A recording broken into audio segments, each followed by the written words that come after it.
আজকে নিজের কাছে ফুলটা উঠিয়ে ফেললাম, মানে ফুলটা তুলে আনলাম।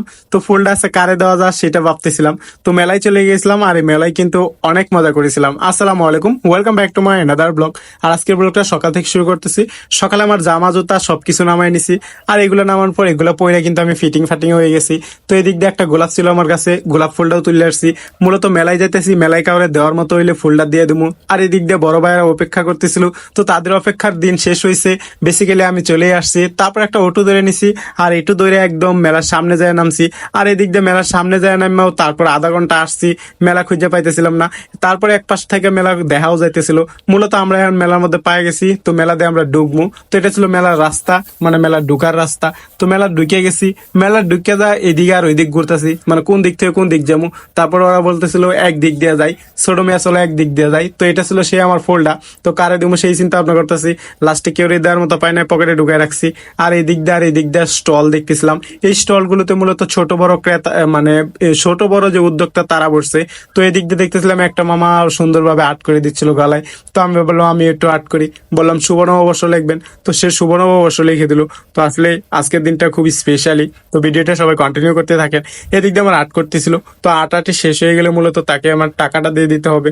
এদিক দিয়ে তার টাকা বার করতেছিলাম। টাকা যখন বার করতেছিলাম তখন ওরা বলতেছিল যেটা ওঠে সেইটাও দেও। মূলত তারা আসলে একটা ভালো উদ্যোগ নিছে, যে খুশি হয়ে যত দিব ততই দিব। তো আমি একটু কমই দিলাম, মানে 20 টাকা দিলাম। তো দেওয়া দিয়ে শেষ হয়ে গেলে তারপর এদিকে এলাম। আর এদিক থেকে ওই দিক মানে কি খুঁজতেছি তা তেমন কিছু না, আসলে খুঁজতেছিলাম যে আসলে কিছু কিনা যায় কিনা। তো এদিকে আর ওই দিক ঘুরতেছিলাম। এদিক দিয়ে একরামুল ভাই খুঁজতেছিল।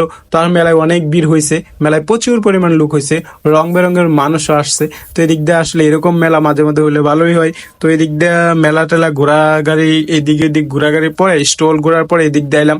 তো এদিক দিয়ে একটা লুড্ডু কিনা ছিল, এই লুড্ডুটা দামাদামি করার পর আর লুড্ডু নেওয়া হলো না। মূলত এখন প্রচুর পরিমাণ তৃষ্ণা পাইছে, মূলত পানি খাইতে পারলে ভালো হইতো, কিন্তু এনে আর পানি পাই মুকুই, এনে তো পানি পাওয়ার কোনো ইয়েই নাই।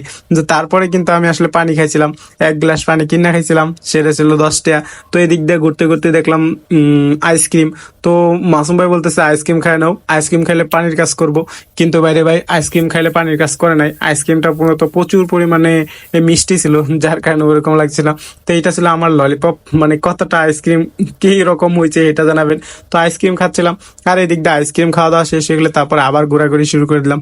এবার নাগরদোলার কাছে আসছিলাম, আর নাগরদোলায় তো উঠতে মন চাইছিল, কিন্তু এখানে যে ভিড়, নাগরদোলার জন্য লাইন ধরা হয়েছে, তাই এখানে উঠে নাই। তারপরে এদিক আর ওই দিক ঘুরতেছিলাম। এই দিকটা একটু ফাঁকা ফাঁকা ছিল, ফাঁকা ফাঁকা ছিল কারণ আছে, মূলত এই দিক দিয়ে ঘোড়া আছে, আর ঘোড়ার পিঠে ওঠা যায়, তার কারণে এই দিক দিয়ে ফাঁকা। তো এই দিক দিয়ে তারপর ওই দিক দিয়ে ঘুরলাম। ঘোরাঘাড়ি শেষে মূলত আমার মেলায় ঘোরা শেষ। এবার আমরা বাড়ায় যাবো।